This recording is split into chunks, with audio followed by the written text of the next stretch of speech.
Migration is the brand new movie that just hit theaters. This is the sequel to the first Greenland movie, which hit theaters in the middle of the pandemic in July of 2020.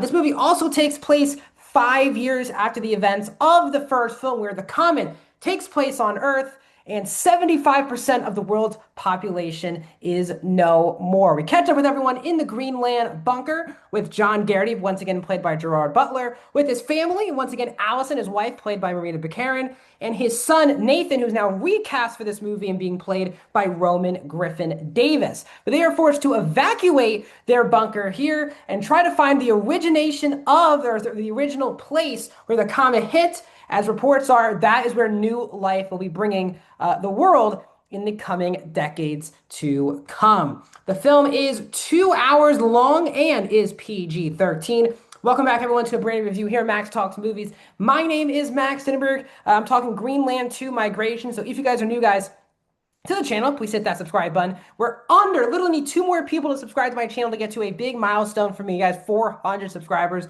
would really mean the world to me. To subscribe and ring that bell. I talk all things movies, TV shows, award shows, box office, all things entertainment, because I do love it all. So please subscribe, ring the bell if you like things like that. Comment down below. First of all, have you seen Greenland 2? Do you like it? Not like it?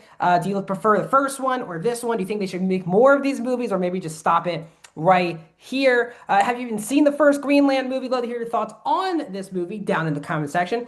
And also, guys, please hit that thumbs up button. So, coming into this being one of the first movies of 2026, I had not seen the first Greenland. And Gerard Butler makes a lot of these type of movies, if it's like The Olympus Has Fallen or Geostorm. So I was actually not excited to check out the first Greenland for the first time. I saw it the night before I saw this one. And I had a really good time with the first Greenland movie. I thought it was actually a really good disaster movie. Not like a great movie or anything, but I thought it was way better than I was expecting. I gave it like a thumbs up, a fresh review on my Letterboxd. So I actually found myself being more excited to check out the sequel.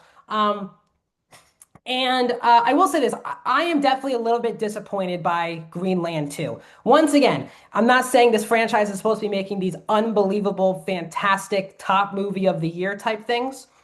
But I think the problem when you make a sequel to the first Greenland is you kind of have to change the whole genre that you're watching, because the first Greenland movie is a disaster movie. A comet hits Earth, and you have the whole world scrambling to find out how to survive this cataclysmic event. It's a disaster movie, but it's a lot more grounded. It's not. That's why I like the first Greenland, and especially this one as well. It's not focused on the CGI spectacle of seeing all these people die. It's focused on all this stuff is happening, but let's focus on this one family and their perspective on all of this. So, as I said, the genre changed because the first movie is a disaster movie, and this movie, because it's a sequel, it can't be another disaster movie. The disaster already happened. So this movie is kind of a post-apocalyptic like situation. 5 years later, we're trying to figure out how the world is moving on from this, how the world is rebuilding, if the world is rebuilding. And we go through another long journey movie where our characters are beginning in Greenland and they're trying to find themselves at the ultimate destination where the original Clark comet hit Earth. And for me, I just found it to be a very repetitive, boring, underwhelming movie for me, because I think what made the first one even stand out too is it's a very intense, like, first hour of Greenland. It's a lot more intense than I think people give it credit for, because they're giving you the human side of it, the family side of it, and all of those things. But this movie, I think the biggest thing it's missing is intensity.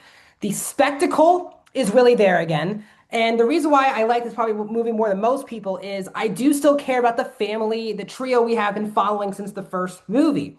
Gerard Butler is really good. His chemistry with Marina Baccarin is really good. She, I think, has a lot more to do in this one than she does in the first film, which I like. And Roman Griffin Davis, I think, is also fine. He's not great. I love him in Jojo Rabbit. Hadn't seen him since then, but I think he's okay in this movie. But I do care about this, especially the couple here. They both are going through different things throughout the movie, especially Gerard Butler's character.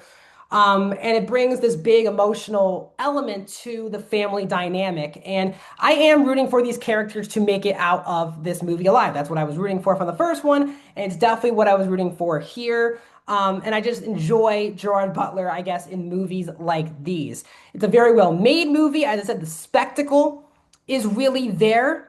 But as I said, the first movie has a lot of discovery and the frantic nature to that first movie.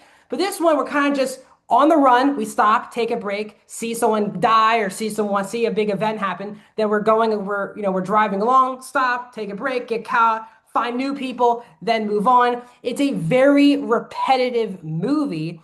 And because it's the same length as the first one, 2 hours, I just feel like the movie never brings a unique, original, new flair to this movie. As I said, it needed to be different from the first movie because the disaster already occurred. But it's basically the last hour of the first Greenland is basically this entire movie. And I think the last hour of Greenland is easily the weakest part of the first film.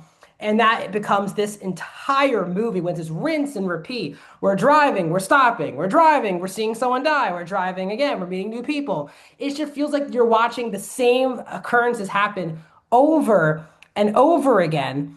And I'll say the new element they added to maybe bring a little bit more drama to the family stuff with Gerard Butler's character in particular.